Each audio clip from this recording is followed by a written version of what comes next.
Warning, this program depicts potentially dangerous scientific experiments which are being performed by professionals under controlled conditions. You should not attempt to recreate or reenact any of the experiments seen on this program. To do so would be effing stupid. Today on It's Effin' Science, we proudly improve on your average cannon. Behold our chicken cannon. Chicken in the hole!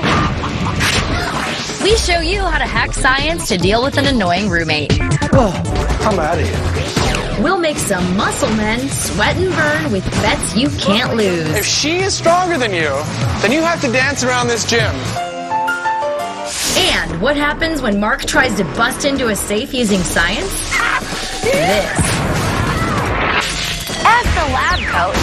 F the textbooks. Our job's to hack science.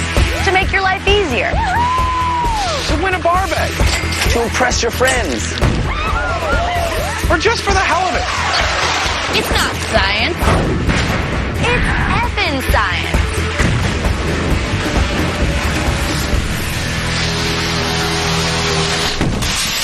Whoever said chickens can't fly didn't own a cannon. Today on our Effin' Artillery segment, we're going to use a cannon to see how fast a chicken can fly. And we'll also see how much damage that chicken can actually do. Chicken in the hole!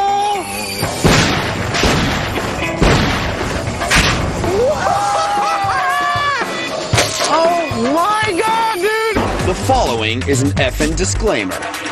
No live chickens were harmed at all in this next experiment, but dead chickens, wow, they take a beating. We got the idea for today's experiment from the good old people at the FAA.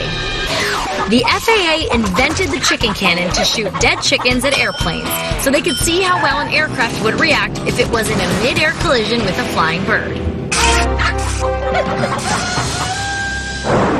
We were skeptical of how much damage a chicken can actually cause. Chicken in the hole! Plus, we'll use any excuse to build a cannon. So we've decided to hack our very own chicken cannon so we can test just how dangerous a flying chicken can be. Oh, wow. This is an air cannon that runs off of compressed air. We used a compressor to fill it up to about 100 psi, and then we're ready to go. We hacked together this chicken cannon with an air compressor that compresses the air into a 20-gallon tank. We've attached a fall valve between the tank and the cannon barrel. This releases the pressurized air all at once, which forces the chicken out of the barrel at a rapid speed. Normally, the Air Force fires raw chickens at the canopies of fighter jets using a cannon. Well, even the cheapest fighter jet on eBay was out of our price range. So instead, we're using a car windshield. Okay, you ready, Angie? Ready? You ready? Okay. On buck.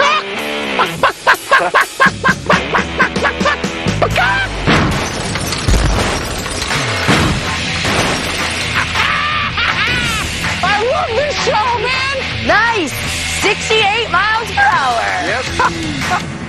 Yep. Chickens driving 68 miles per hour, dead stop, through the windshield. This is what it would look like. So the moral of the story is chickens, if they drive, should wear seatbelts. The force of the impact on an aircraft depends on several factors. The weight and speed of the bird combined with the weight and speed of the aircraft. The force of the impact increases when the speed of the two objects increases. So, the low-speed impact of a small bird on a stationary car windshield is nothing compared to a high-speed impact with a speeding jet. For example, the force of a 10-pound bird hitting a plane moving at 170 miles per hour actually equals the force of a 220-pound weight being dropped from a height of 50 feet. So that was cool, but next we're going to answer the age-old question of what's more dangerous, a bullet or a chicken. We're going to fire a .357 Magnum at this bulletproof vest. It's on a mannequin because Mark was too much of a wuss to take a bullet. After that, we're going to fire a chicken at it to see which leaves more damage. This is a standard issue bulletproof vest, designed to help absorb the impact from small caliber handguns, shotgun projectiles, and small fragments from explosives. But it has never been field tested against a speeding chicken. 3, 2, 1. Oh! Wait, what, man? I'm going to be fighting crime any day now. Let's see how the mannequin fared. Ouch. That's a broken sternum for sure. The bullet didn't pierce the vest, but it hit the mannequin with enough force that if it was a person, it would have fractured their sternum and possibly even caused internal injuries to the heart and lungs. Now let's try the chicken and see the damage it can cause. All right, guys, you ready? So this is going to prove that guns don't kill people, chickens kill people. On 3. 1, 2, 3.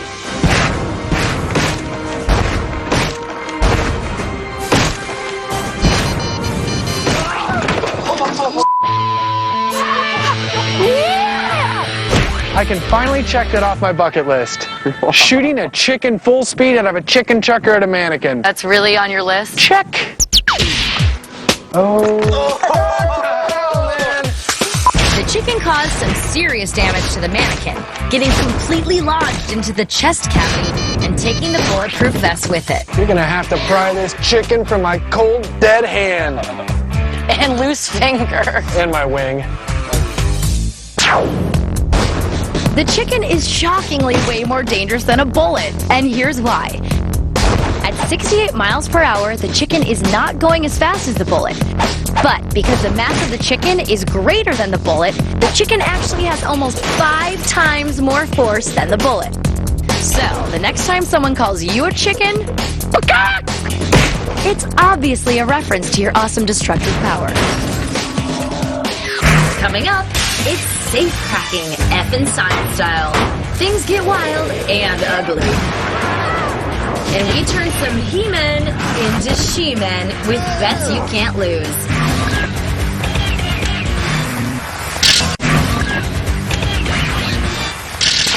This is the part of the show where we take a challenge from the viewer, and then Mark, Chad, and I each try to solve the problem in our own way. This week's letter comes from Mark in Los Angeles, who writes, I bet you guys can't crack open a safe using your fancy science stuff. Okay, Mark, we'll take that effing challenge. Mark, we're supposed to read viewer mail. What? I watched this show? We have 3 locked safes, and it's our job to hack science to try to get them open. For my safe, I'm going to use liquid nitrogen. This stuff is negative 321 degrees Fahrenheit. It should be cold enough to freeze the safe, and then I'll be able to crack it open. My safe is 80 pounds of solid steel wrapped around a concrete core. This baby is the real deal. What we're going to do is lower this safe down into this, and then pour liquid nitrogen on top of it, and see what happens. All right, the safe is going down. Pour the liquid nitrogen on top. Liquid nitrogen is created through compression, a process where air is cooled and then expanded multiple times until it drops down to about minus 320 degrees Fahrenheit. That's cold, people. At that temperature, the nitrogen in the air goes from gas to a liquid. My poor safe will freeze at about minus 200 degrees Fahrenheit. It's cold enough to actually crack metal. You're almost to the top of the safe. Like you can see it's flashing. All right, I think it's ready. Let's do it. This is never gonna work, guys. Raise it up, Chad. Keep your mouth shut.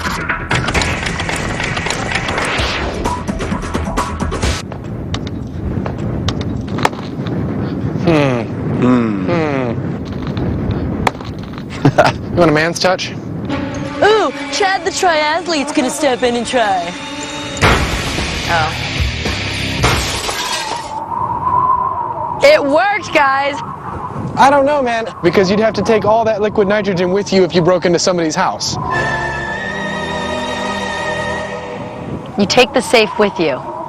No. When an object loses its elasticity, it becomes so brittle that it's easy to break. Here's why. When matter gets cold, the molecules that make it up vibrate less, causing them to get closer together. When matter contracts like this, it loses elasticity. And liquid nitrogen is so effing cold that just about anything you put in it, like a safe, or roses, or a banana, becomes brittle as glass.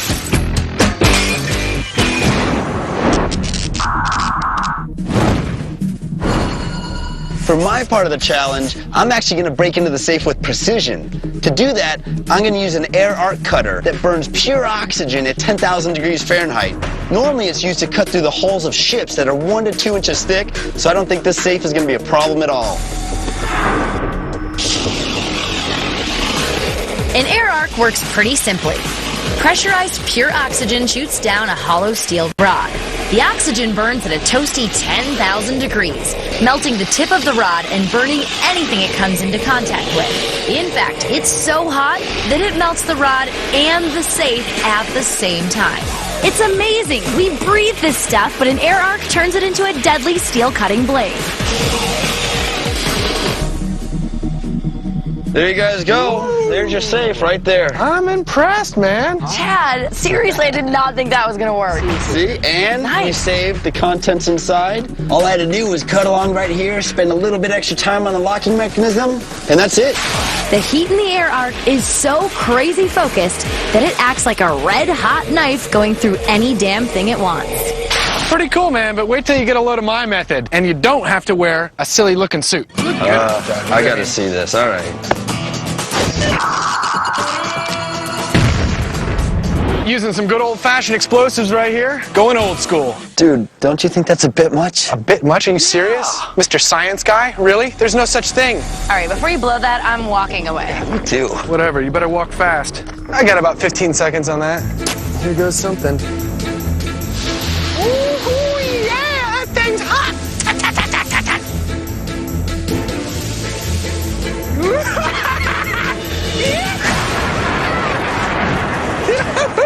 Oh my God! Mark chose to use 6 sticks of a Wile E. Coyote favorite, dynamite. Dynamite is simply any absorbent material that's soaked in nitroglycerin. Nitro is very strong stuff, and it's way unpredictable. It's made up of oxygen, nitrogen, and carbon, which are weakly bonded together. Once it is detonated, atoms split apart, releasing an amazing amount of energy. Big, bad, explosive energy. When dynamite goes off, it sends out a rapid expansion of hot gas that travels faster than the speed of sound, creating a shockwave that can blow things apart. In short, it makes for a fast, big boom. Oh my God! Nothing of the safe remains where it originally stood. Mark was right here just a second ago.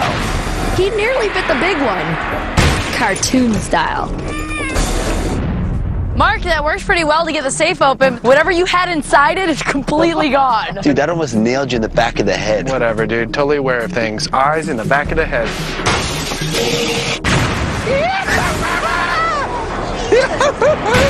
When we come back, we hack science to get rid of an annoying roommate. I'm out of here.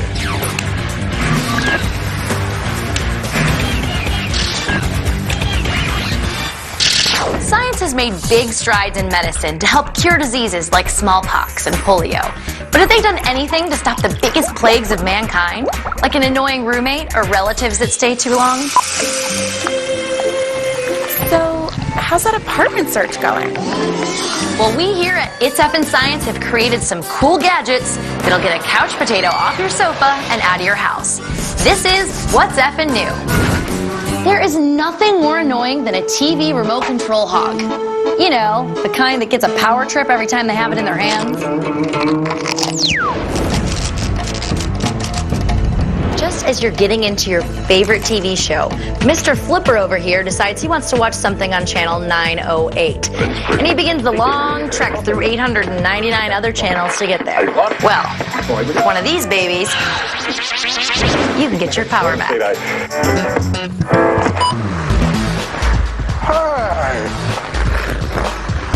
We hacked together this remote killer. Just press the button and any remote stops working, thus forcing the couch potato to actually get up to change the channel. Angie's using an infrared jammer. The TV remote uses an infrared signal to control the TV. Infrared remote controls work by sending pulsating information. Every button on a remote control sends a certain amount of pulses. The remote control jammer works by emitting a steady signal which preempts the pulsing signals and hinders them from getting to the TV. It renders the TV remote completely useless.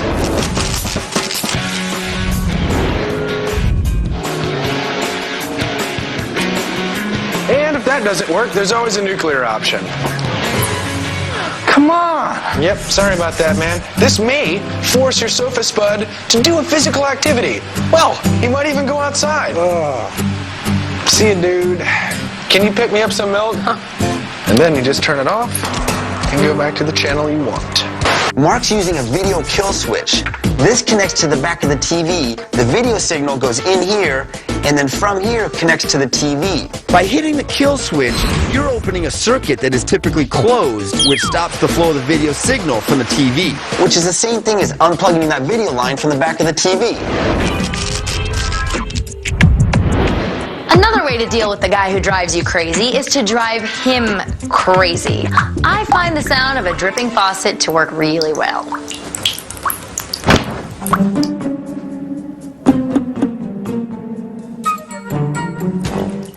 And upping the annoying factor is the fact that this thing shuts off when you get near it and turns back on when you walk away.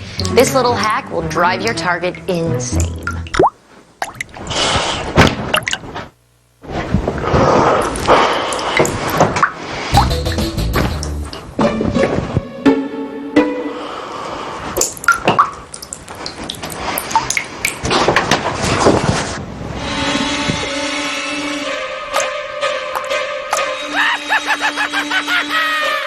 This guy is actually the culprit. Inside, we've got two integrated circuit chips connected to a speaker that's making the sound. The two standard circuit chips we used are an IC audio amplifier and a 555 timer, which have been designed to sound like dripping water. We also used a proximity sensor that turns it on and off if somebody's close. I'm out of here. You guys gotta get this place fixed. Mission accomplished, thanks to What's Effin' New. When we return, it's muscles versus science with bets you can't lose. These poor guys never had a chance.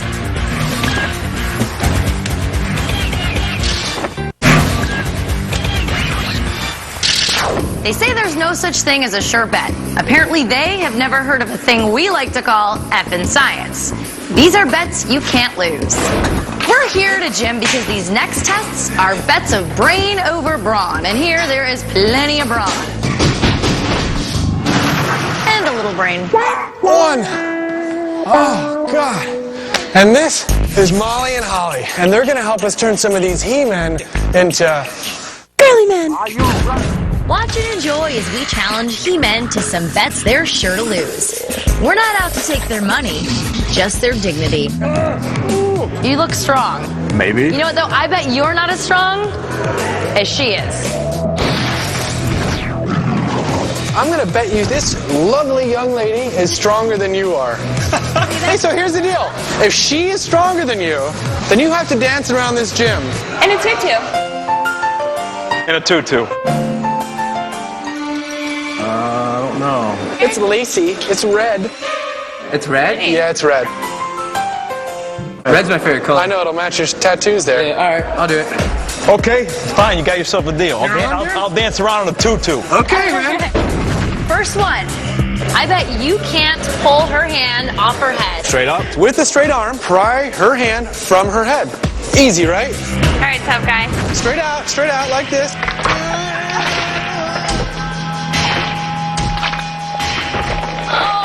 Oh, the veins are popping up, but he still can't get it over. You give up? So, why can't they do it? Well, they may think they're trying to pry the young lady's hand off her head, but it's just an illusion. It's all about positioning. With their arm at an angle like this, when they tug at it, they're actually pulling on the muscles in her shoulder, which is going to get them nowhere with their hand.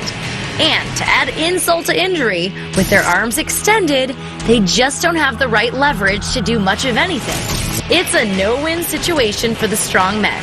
And that's just the way we like it when we want to win a bet.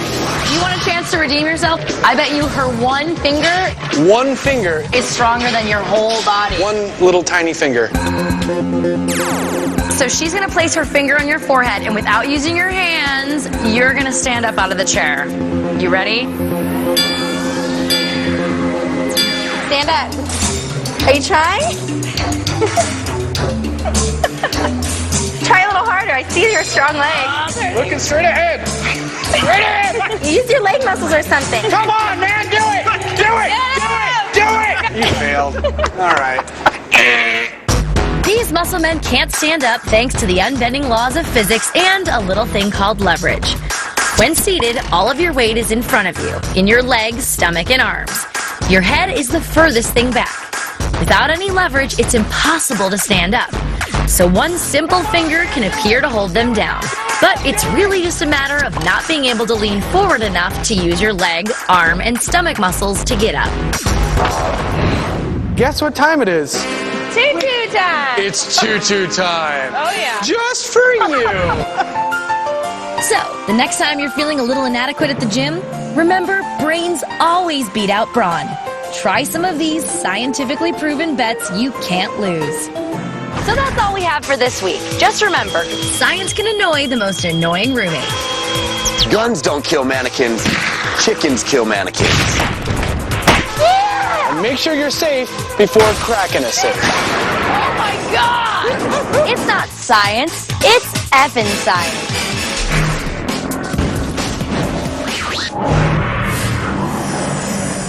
Look, it made a crater. Oh, Mark. Yeah!